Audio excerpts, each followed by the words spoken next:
But so when you're doing these videos and do you ever have one that you do it and it just doesn't live up to what your expectations were? All the time. Now I know you're about to ask me, so let me think of some. Probably like back in the day, like 1 out of every 4 videos we filmed just never got uploaded because they were just not good. Yeah, because especially when I was like 19 and 20, like I had no idea, right? Like I'd come up with an idea, let's climb a building with plungers, right? And then you can't do it, all right? So that's an example of one that failed. But then other times, like we spent 24 hours on a deserted island. And I don't know, the content wasn't really there. It was kind of hot, and so we were a little miserable, and we weren't really like in the funny mood. So like literally 2 days later, we just went back out and redid it and re-spent 24 hours on a desert island. And so sometimes we'll like, if I don't think the content's good enough, we'll just refilm it and stuff like that. And so do you review it with your friends? Do you review it personally? Like, how do you just Usually make those it's just decisions? me. Yeah. So you just sit down and go, this is not up to my standards. Yeah, exactly. Yeah. That's one thing I've never struggled with. Like, if I don't think something's like good and like the best we can do and revolutionary, our audience will love it, I have no problem killing a video, even if we spent $1 million on it. I think that's probably one of the main reasons for your success, other than your obsession and your dedication and discipline, is that you don't have to answer to anybody. Like I don't know how many people could do what you do. Like in to get to your position is very unique. And one of the beautiful things about something like YouTube is that you can get there. Because other than this, like if you worked for, this was a show on NBC or something like that, you would have to run this by so many people. I'd kill myself. You'd have so many kitchen staff in there trying to put their ingredient in the soup. There'd be so many chefs. They'd want to standardize things so it's replicable, and that's how you kill innovation. Yeah, and then they would also say, like, what do you think about us doing another show similar to yours, maybe one of your friends hosting? And they're they would try to do branch offs. Yeah, it's brutal. Yeah, I get that vibe.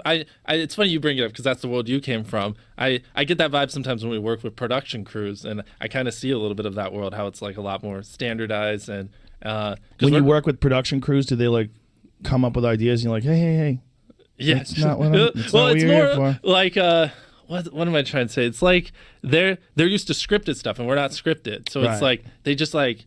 You don't know. Like we're planning on it taking 2 hours. The fucking thing could take 20 hours. I don't fucking know. Whatever this hypothetical scene is, right? And so like the kind of the way we do things to them, it just seems so barbaric. But it's like that's how you get that natural, authentic stuff that's not scripted. And if you do work with a production company, then you have to deal with like I guess unions and time. Like they have a certain amount of time on set. Like it seems like you work until you get it done. Yeah, usually. Yeah. Well, so actually what we do is, and this is probably one of the smartest things we've done, is we have multiple different teams that we're working on building out. So they rotate videos. So Team A will do, hypothetically, whatever, Antarctica, and then Team B isn't on the Antarctica video, and they're working on the next video. And then while I'm filming with Team B, Team A is working on their video. So they like rotate, so that way. And I'm trying to build out fully fledged production teams, creative teams, editing teams, all super independent. So then I can do a video a month, and each team's only responsible for one video, which that's plenty of time to like get a video done, and and you have downtime in between your videos and stuff like that.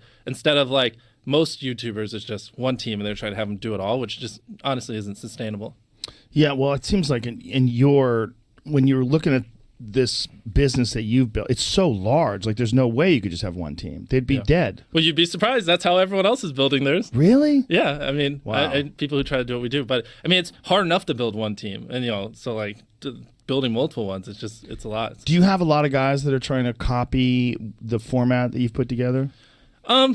Yeah, the thing is, it doesn't matter. It doesn't really affect me. I don't like to waste energy worrying about that type of stuff. At the end of the day, it's like, it doesn't hurt me, so go for it. It actually probably helps you. Yeah, exactly. Because everyone gets compared to Mr. Beast. Yeah, like a lot of YouTubers get like triggered when other people, quote unquote, take their ideas or whatever. But do they though? They really do. I mean, that's like all the time. Like someone will do something like, and it's funny. It's usually like people who copy tons of other YouTubers, and they do one thing original, and then some other people take it and they just throw a hissy fit. Okay. Well, it's like they probably get attention from throwing the hissy fit. Whenever we do something, usually like thousands or at least hundreds of other people do it, and of course, it's part of it. Yeah, but when you do something like the Squid Games thing, like there's no way anybody can. Yeah, but see, technically that's not an original idea. You know what I mean? So like, I saw some really bitchy take on your Squid Game thing, copying other people's content, that he's profiting off of copying other people's content. And it's from a comedian. I was like, shut your mouth. Like, Well, you think that's easy what he's doing? This is so crazy. Also the guy who wrote Squid Game said he loved people doing recreation of Squid Games. He did an interview where he's like, I love it, and he encouraged it. So well, it's just a hater's take. Yeah, it's not even logical. Like the actual creator of the show is like, hey, do this. And it's like, okay, if you insist. Haters are never logical.